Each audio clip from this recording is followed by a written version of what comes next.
కేంద్రాలు తయారు చేస్తున్నాం. 175 నియోజకవర్గాల్లో 175 నగర వనాలు పెంచుతాం. అక్కడే ఇప్పుడు జపనీస్ టెక్నాలజీ అది కూడా ఉపయోగించి నరేగా డబ్బులు ఉపయోగించి ఆదర్శంగా చేయబోతున్నాం. ఇంకొక పక్క మా ఆలోచన ఒకటి, 2047కి ఆంధ్రప్రదేశ్ నెంబర్ 1 స్టేట్ గా ఉండాలి. మీరందరూ పిల్లలు, మీరందరూ గుర్తుపెట్టుకోవాలి, మీ భవిష్యత్తు ఉజ్వల భవిష్యత్తుగా ఉంటుంది. మీరు అమెరికాకు పోవాల్సిన పనిలే, మంగళగిరిలో కూర్చొని ఒక కంపెనీ ప్రారంభించి ప్రపంచంలో ఉండే అన్ని దేశాలకు సేవలు అందించే అవకాశం మీకుంది. ఆ మేధో శక్తి మీకుంది. ఇప్పుడు మీ ఎంపీ ఉన్నాడు చంద్రశేఖర్ గారు. ఆయన కూడా ఇక్కడనే గుంటూరులో పుట్టాడు. అమెరికాకు వెళ్లాడు డాక్టర్గా. అక్కడ ఒక కంపెనీ పెట్టాడు, డబ్బులు సంపాదించాడు. మళ్ళా ఇక్కడికి వచ్చి ఎంపీ అయ్యాడు. ఇప్పుడు కేంద్ర మంత్రి అయ్యాడు. లాటరీ వచ్చింది ఆయనకు.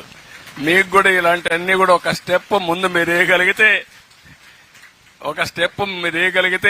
4 అడుగులు కలిసి వస్తుంది. పెంబసాని చంద్రశేఖర్ ఒక మామూలు కుటుంబంలో పుట్టి, పవన్ కళ్యాణ్ గారు ఒక మామూలు కుటుంబంలో పుట్టి, నేను ఒక మామూలు కుటుంబంలో పుట్టి, మేము ఒక ముఖ్యమంత్రిగా కేంద్ర మంత్రిగా అయ్యారంటే మీరు కాలేరా? ఏం పిల్లలు కాలేరా మీరు? దానికి ఏం కావాలి? సంకల్పం కావాలి. అవునా కాదా? మీరు అనుకున్న లక్ష్యం కోసం పనిచేయండి. ఇది సాధ్యమని చెప్పి తెలియజేసుకుంటూ, మౌలిక వసతులతో పల్లెల్లో వెలుగులు నింపుతాం, పథకాలతో జీవన ప్రమాణాలు పెంచుతాం. పిల్లలకందరికీ యువతకు ఒకటి హామీ ఇస్తున్నాం, పెట్టుబడులు తెస్తాం, యువత భవిష్యత్తుకు భరోసా ఇస్తాం. మీరు పెద్దయ్యే లోపల మీరు ఎత్తుక్కునే పని లేకుండా ఉద్యోగం ఎత్తుక్కుంటూ మీ దగ్గరకు వచ్చే విధంగా చేసే బాధ్యత మాదని మీ అందరికీ హామీ ఇస్తున్నా. అయితే దానికి అనుకూలంగా మీరు చదువుకోవాల్సిన అవసరం ఉంది. ఇదే కాకుండా మా ఆలోచన ఒకటే, జీరో పావర్టీ. సంపద చాలా అవసరం. సంపద కొంతమంది వ్యక్తులకే ఉండడం కాదు, అందరికీ రావాలి. మొట్టమొదటి స్టెప్ కింద పేదరికం లేని సమాజం, జీరో పావర్టీ. అక్కడి నుంచి ఆర్థిక అసమానతలు తగ్గించే వ్యవస్థకు శ్రీకారం చుడతాం. ఆర్థిక అసమానతలు తగ్గాలంటే ప్రతి ఒక్కరికి నాలెడ్జ్ రావాల్సిన అవసరం ఉంది. ఇది నాలెడ్జ్ ఎకానమీతోనే సాధ్యం. దీంతో ముందుకు పోతాం. దీనికి కావాల్సిన సుపరిపాలన, ఆ సుపరిపాలన ఇవ్వడానికి అన్ని విధాలా పనిచేస్తామని చెప్పి తెలియజేసుకుంటూ, మరొక్కసారి మిమ్మల్ని అందరినీ కోరుతున్నా, మా ఆలోచన హరిత ఆంధ్రప్రదేశ్, మా ఆశయం స్వర్ణాంధ్రప్రదేశ్. దీనికి మీరందరూ కూడా ముందుకొచ్చి ప్రతి ఒక్కరూ చెట్లు పెట్టాలి. పెడతారా? మీ వల్ల రాష్ట్రంలో ఉండే అందరికీ వినపడాలి. గట్టిగా చెప్పండి, చెట్లు పెడతారా లేదా? పెట్టిన చెట్టుకు నీరు పోస్తారా లేదా? మొట్టమొదటి చెట్టు ఒకటి పెట్టండి. ఆ చెట్టుకు మీ తల్లి పేరు చెప్పి అమ్మ పేరు పెట్టండి. అమ్మ పేరు ఎందుకంటే కన్న తల్లి మనకు జన్మనిచ్చింది. ఆ తల్లి రుణం తీర్చుకోవడానికి ఒక చెట్టు పెడతామని గట్టిగా మీరందరూ చెప్పాలి. పెడతారా? మళ్ళీ నేను వచ్చి చూడొచ్చునా? నేను పవన్ కళ్యాణ్ గారు ఎక్కడొచ్చినా అడుగుతాం, ఎక్కడ చెట్టు పెట్టారో చూపించమని. ఆ చెట్టు పేరేంటి అని అడుగుతాం. అప్పుడు ఏ పేరు చెప్పాలి మీరు? మీ అమ్మ పేరు చెప్తారు కదా. ఇంత మునుపు పాలకులు మరిగా మీ తండ్రి తాత ఇచ్చిన పట్టాదారు పాస్ పుస్తకం పైన ఆయన ఫోటో వేసుకున్నాడు. ఇప్పుడు అట్లా ఇయ్యం. మీరు చెట్టు పెడితే ఆ చెట్టుకు మీ తల్లి పేరే చెప్తాం, మీ అమ్మ పేరే పెడదామా? నమ్మకమే కదా? నన్ను నమ్మమంటారా? గ్యారంటీనా? Yes, agreed. మీరు ఈ మాట చెప్పారంటే నాకు కొండంత ధైర్యం. తప్పకుండా అనుకున్న లక్ష్యాన్ని సాధిస్తాం. ఈ రోజు మిమ్మల్ని చూసిన తర్వాత రాత్రి నాకు భోజనం కూడా అవసరం లేదు, కడుపు నిండిపోయింది.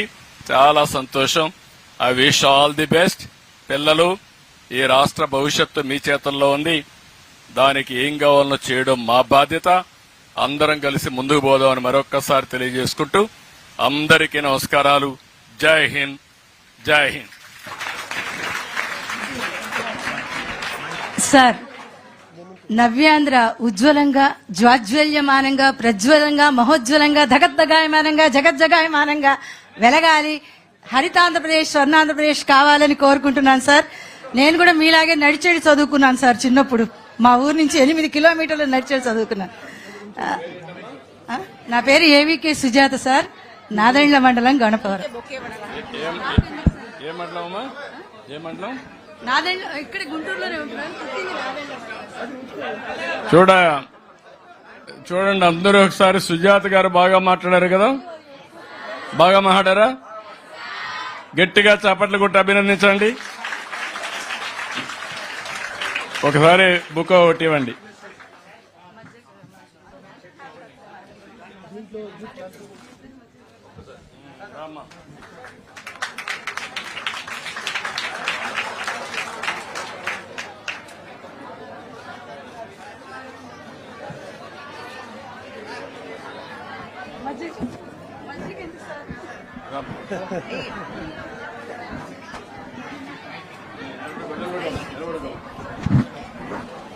అమ్మ ఇచ్చే వద్దు.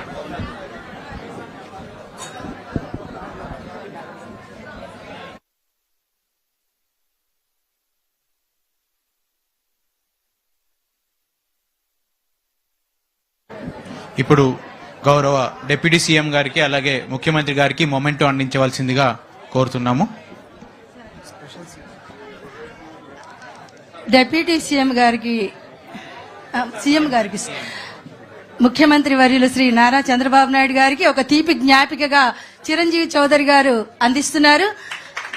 సార్, మీ రాక ఈ వేదికకు బంగారు కానుక. మీరు ఎప్పుడు రావాలి, ఇదే మా కోరిక.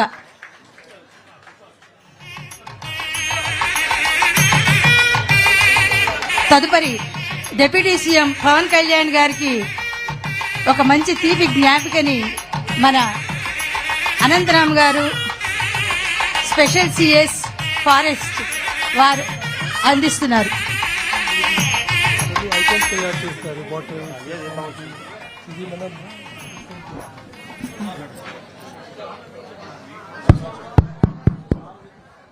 ఇప్పుడు రాష్ట్రంలో ఉండే అందరికి కూడా ఒక అనౌన్స్మెంట్. రాబోయే రోజుల్లో రిపబ్లిక్ డే రోజున, ఇండిపెండెన్స్ రోజున ఎవరైతే ఎక్కువ చెట్లు పెడతారో మండలానికి గాని జిల్లాకు గాని కొంతమందిని ఐడెంటిఫై చేసి అవార్డ్స్ ఇస్తాం. వాళ్ళకు మంచి అవార్డ్స్ ఇచ్చి వాళ్ళని గౌరవిస్తాం. అది ఈ సంవత్సరం నుంచే ప్రారంభించి ఇది ఒక ఉద్యమంగా తీసుకుపోవాలంటే స్టూడెంట్స్ మీకు చెప్తున్నా, ఎక్కువ చెట్లు పెట్టి పర్యావరణాన్ని ఎక్కువగా అభిమానించే మిమ్మల్ని కూడా ఐడెంటిఫై చేసి మీకు కూడా అవార్డ్స్ ఇస్తాం. మీలో ప్రతి ఒక్కరూ